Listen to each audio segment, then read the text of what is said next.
Hey, wavy boy.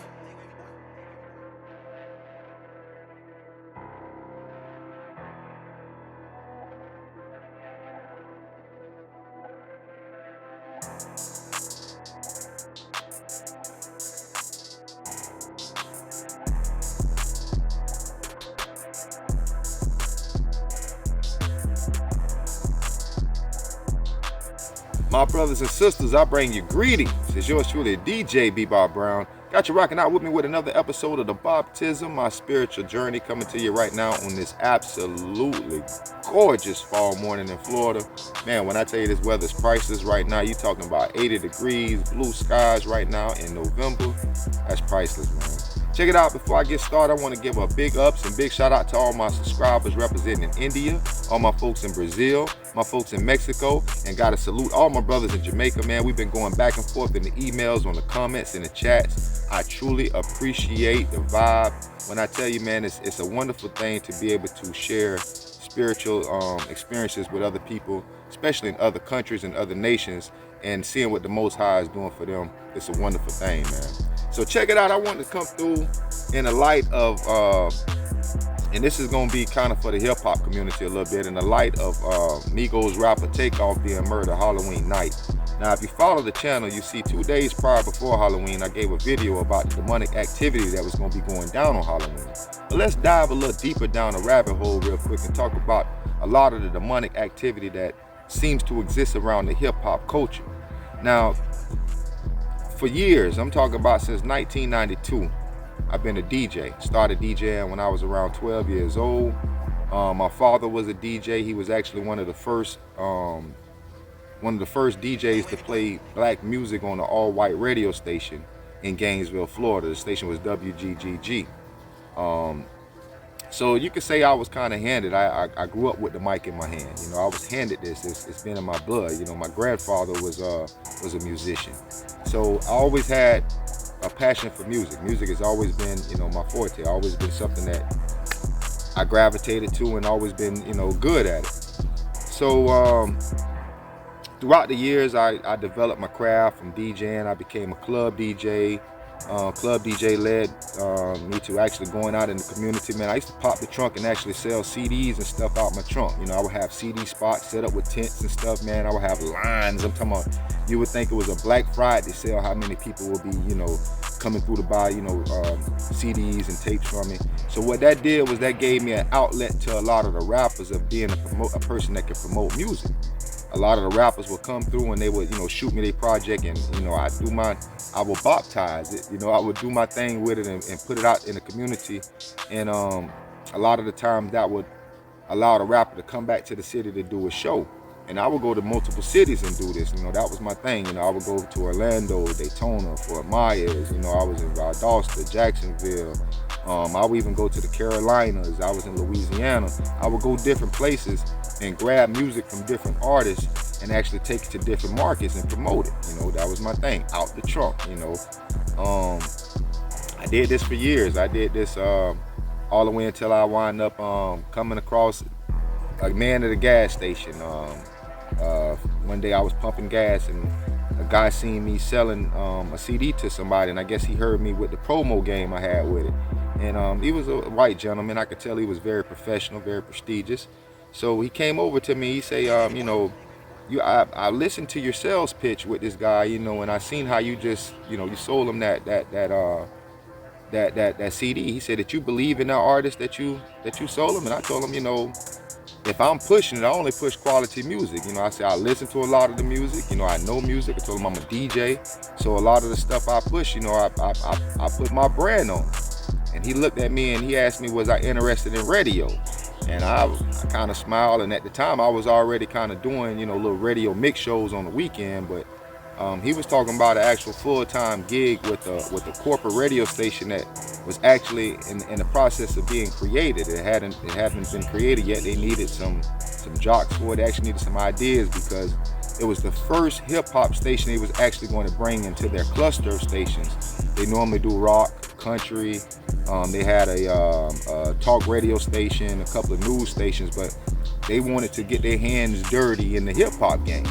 And he felt that I would have been the perfect fit for this station. and he wanted me to interview for the position. And make a long story short, I prayed on it, of course, and I wound up getting the position. And that's how I wound up creating Power 1061 in Jacksonville, Florida, man. Shouts out to Duval County. Came through, man, created a hip-hop radio station, built the clock, built the time management system, ushered in the Ricky Smiley morning show. Basically, you know, got the station rolling. The station was a competition station. They had another hot hip-hop station that was in the market, a very good station, 93.3 The Beat, man. I'm talking about a hot station. So I had my hands full with trying to, you know, gather an audience and really trying to get clientele and business and sell the station. The main goal for radio stations is you want to sell them. They have to make money. It ain't just about playing good music. It's about creating sales. So doing my processing this time, you know, I'm in Jacksonville, which is Duval County, and I'm learning the city. You know, I'm not from Jacksonville, so I had to kind of familiarize myself with the city. And I'm looking at this market in Jacksonville like, okay, you know, I've never really heard too much about Jacksonville, but Jacksonville is gangster. You know what I'm saying? Jacksonville is streets, man. Jacksonville is really hardcore. And a lot of the artists that I was working with out of Jacksonville, a lot of times were very much tied into the streets. You know, they were tied into they were heavy in the streets, you know, and a lot of times, unfortunate situation, you know, an artist I can get his music and I might be playing his music for 2 weeks, and next thing I know, man, he's dead. You know, he don't got killed. You know, shot in a drive-by, shot at a record recording a song or whatever. And the whole time I'm here in Jacksonville, I'm kind of looking around like, okay, you know, we're creating this hip-hop station. I'm looking at the community and I'm saying, all right, you know, the streets, you know, the station does tie into the streets, but I didn't want it to tie into the streets with a negative impact. I wanted to kind of bring a different light to Jacksonville, because Jacksonville was already, you know, sliding downhill already with violence and murder. I didn't want to usher in and have a help with that. You know, I wanted to be a change, you know, for the city, you know, kind of throw it in a different direction. So once we created the station and we got it up and running, I remember coming to my program director and I distinctly asked him, hey man, is there any chance that we can change the temperature on the station a little bit, you know, kind of turn down the music where it's kind of hardcore a little bit and kind of throw some, you know, positive joints out there a little bit, something that won't always stimulate the person, you know, the people to want to go out and kill somebody, or want to, you know, get a brick or flip something, or, you know, women want to be strippers or whatever, and, you know, just kind of be that how can you say it? I wanted to bring that fresh breath to the city, you know, that positive vibe. And I remember, man, my program director looked at me in my face, and he's not a man of color or whatever, he's a white man. And he said, yeah, but our objective of this station is to keep it guerrilla. We want to keep it hardcore. We want to go gangster. And I kind of looked back at him because, man, like I say, it's not a man of color saying this to me. And I'm saying, well, the problem is going guerrilla, you know, is not affecting your community. It's affecting mine, you know. It's causing it where the murder rate is increasing, incarceration rate is increasing, just the violence, you know, throughout the city is just running rampant. And yet, you want me to be the face of this? He was like, that's what you signed up for. And I was like, whoa, see, this is when it happened. This is when the change started happening. This is when I understood that, well, it's bigger than me. This is an agenda. So I walked out of his office, man, and I'm kind of like looking blue in the face, like, man, what did I just hear? This man just basically just told me, a man who he's not in my community. He doesn't suffer the losses that I'm suffering. He hasn't lost homeboys, and, you know, he don't have to go out here, you know, DJing parties and worry about is he gonna get shot. He goes home, rub his feet with his wife, throw the ball with his son in his nice $250,000 home, and he's comfortable in this gated community. And all he does is just see the violence on TV, but I'm seeing the violence in real life. That's something about this not right. I mean, I'm not the smartest individual, but I'm sure not the dumbest. So I went back into my little station and I'm sitting and I'm thinking about this and I'm like, wait a minute now, and I'm looking down the playlist and I'm seeing the songs that we playing and I'm seeing the songs that's coming in and that we won't play, and I'm actually listening to the songs that we won't play, and they're good songs, it's good music, but it's positive music. See, these songs are not talking about death. It's not talking about robbing. It's not talking about a hypersexualized society. It's not talking about, Pookie and Ray Ray slapping you with the pistols just if you go to the corner store. Nah, this music was talking about changing, man, how to better yourself, how to get out of the struggle. But see, this corporate radio station, they didn't want that agenda. The higher elites did not want that agenda to be spreaded. They wanted this guerrilla, gangster, street.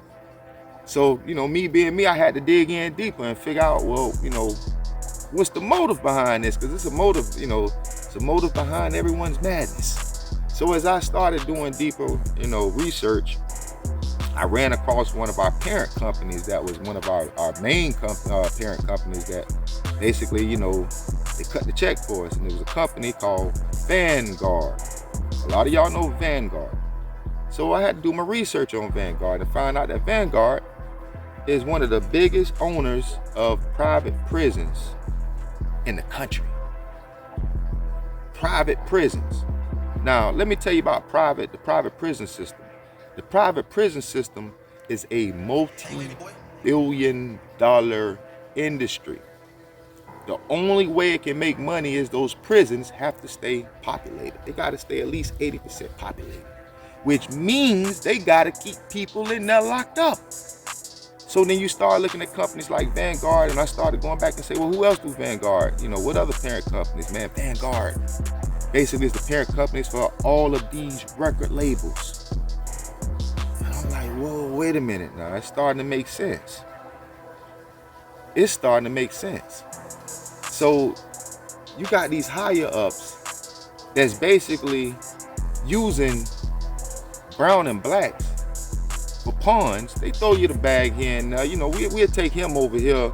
We'll make him rich just so he can go over here and defile thousands of his people, because what we gonna do is we gonna let you build a platform for yourself. We gonna let you get it as big as you want to get. But the difference is, instead of you spreading a positive message towards your people that's gonna help build, you're gonna spread a negative message that's gonna help destroy. You're gonna tear down the kingdom that everyone is trying to build. See, you're gonna be rapping about violence, about death, about sex, about drugs, about robbery, about all kinds of things that's gonna defile us as human beings. And these are the artists who they push. These are the ones who they promote. And what it is when you know that a certain people will do anything for money, and one thing the Bible tells us is that the love of money is the root of all evil. The root means the beginning. That means it can open up Pandora's box to anything. It's the root. It's the beginning of all evil. It's the love of money. And you gotta love money to say, I'm gonna take this money and I'm gonna make songs that's gonna defile my people, man. Because now what we're talking about now is genocide. Yes, my people, we're talking about genocide. That's what I seen, genocide. No, see, the Klan ain't gotta ride through your communities no more. No, they can sit back right now and allow the rappers to do it. Yeah, see, they let the rappers get out here and talk about killing and murder and destruction and drugs and man, come on, man, genocide. And if I'm lying, show me. And you can email it to me, or you can put in the comment, or you can put the subtitle. Tell me a title of a song of a white artist or any artist from any other race but black that talks about killing each other. We're the only ones. And they make big money off of it in both ways, from the economy and from locking us up. Because what we do is we sit back and we listen to them lyrics and we actually live these lyrics. It's all about being on demon time. It's all about being a goon. It's all about being trained to go. It's all about picking up Dracos and ARs and, walking around and looking for your ops and when did it become cool to be mass murders of your own people? And that's when I had to make a change, man. When I started realizing that we actually go to clubs, right? and you having a good time, you getting on drink, and you partying and you vibing, and you listen to music about black people talking about killing black people, and we turned up, yay. Music with black people talking about killing black people. That's genocide, and that's sick.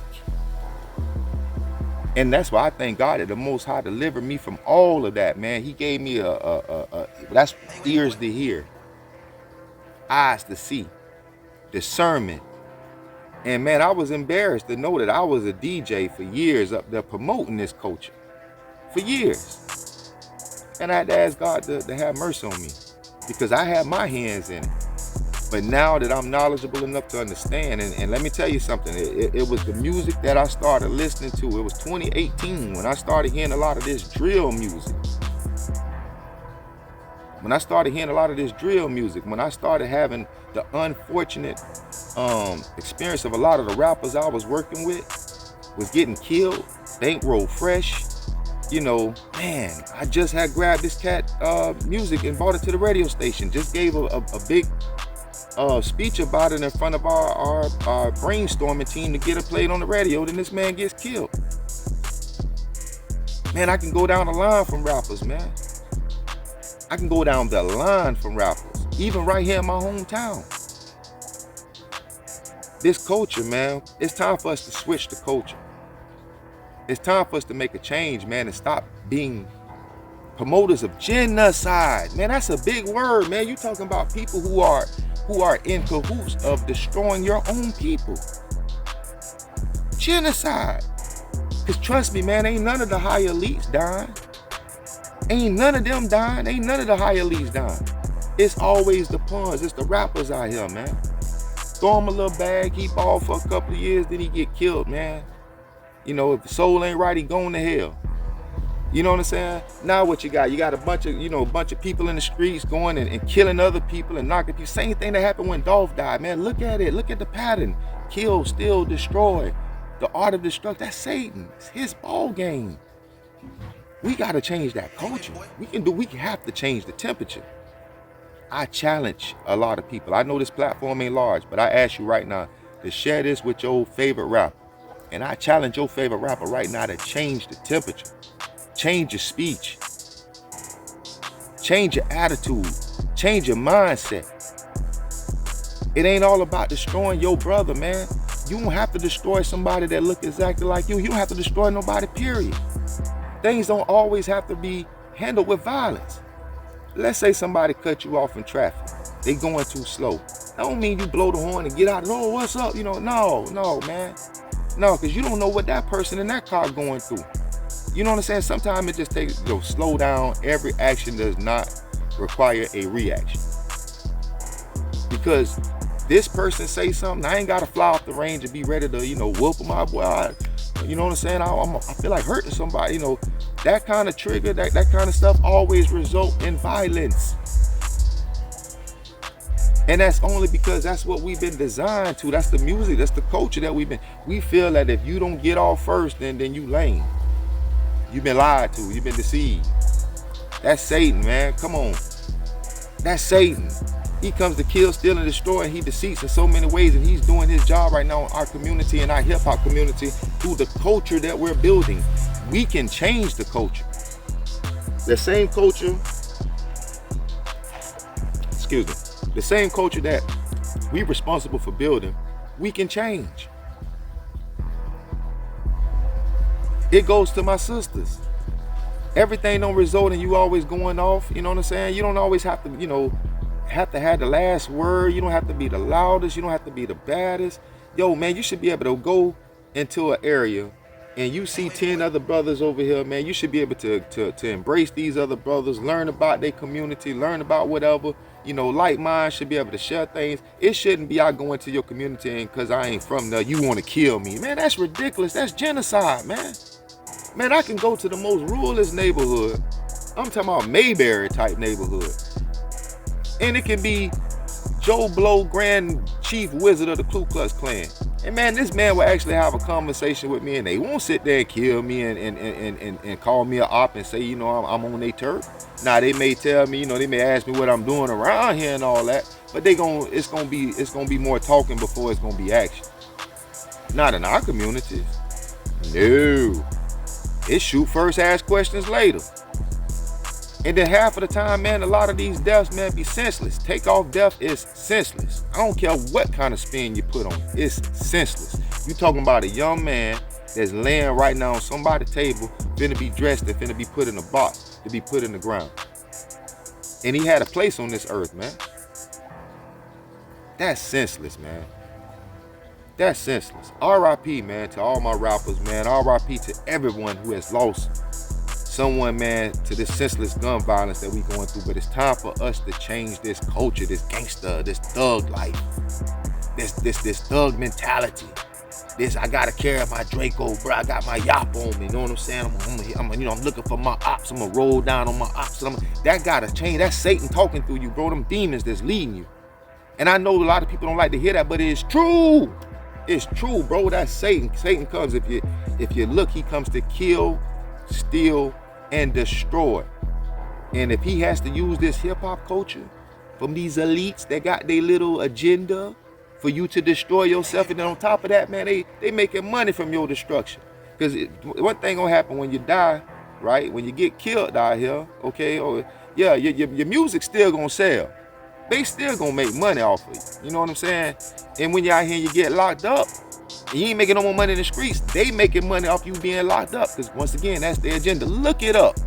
Don't take my word. Go look it up for yourself. Go look up Vanguard, private prisons. Look up the 1992 secret meeting. 1992 secret meeting about hip hop. And this is when the culture changed. This is when they figured out, ooh, we got one here. They want freedom of speech? Fine, we'll give it to them. But we want you to say this. We want you to talk about drugs. We want you to talk about violence. Why in the 90s? I came up in the 90s. Why did people make you feel like you wasn't real if you ain't never go to jail? Why couldn't you make me feel like I wasn't real if I ain't graduate from college? Why I had to go to jail to have street cred? Why I couldn't get street creds from going and being a college graduate, getting my master's degree? Because that wasn't accepted. Nah, you're a lame Jane for that. Oh, bro, yeah, you lame. You ain't get it in the street, bro. You know what I'm saying? You ain't get it for real, bro. You ain't get it for real. Come on, man. That's deceiving us, man. That's the devil. And we got to get that demonic talk up out of our culture. That's what's caused us to be held down for so many years. So many years. That's why so many races are going to pass us. That's why we are always going to be left behind until we change the culture. We have to stop being killers of ourselves. We are cancers of ourselves. We are our worst enemies, and we've been that way. And we can change, man. We too smart for this. We too great for this. We should not be losing so many people to senseless gun violence because you got people who can't control themselves. You got people who want to live a culture that's not our culture. This is not our culture. We're peaceful people. We're God's people. We're loving people. We're not murderers. We're not robbers. We're not hypersexualized people. That ain't how God intended for it to be. And we're out of order right now. And as long as we continue to be out of order, this is how things are going to spiral. Once again, I challenge everybody right now. Man, if you sitting there promoting, supporting one of these, what I call death rappers, man, stop listening to their music, man. Matter of fact, get on their page and tell them, man, bro, change the temperature.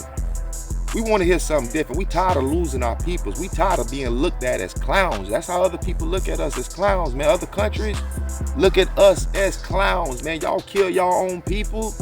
Who does that? Oh, you see Jeffrey Dahmer? Jeffrey Dahmer's sick. We just as sick as he is. We even sicker because we kill our own and we promote it and we party. We go in the club and listen to it. Man, I killed 30 people last week. Got me feeling like I be a real G. Hey, that's sick, man. That's sick. Just think about what I'm saying right now. If you think I'm lying, get off of here. Go listen to some of the songs you be listening to and tell me if you ain't in the club turning up off of death music of your own people. Come on, man. And you wonder why we keep losing artists after artists after artists. It's not gonna stop until we change the dial, change the culture.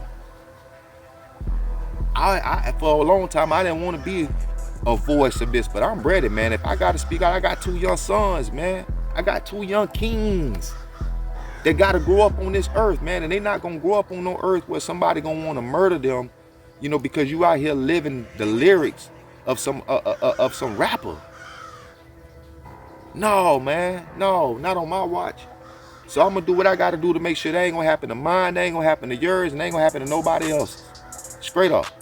Like my boy Raylo say, man, in Palm Beach, straight like that. You know what I'm saying?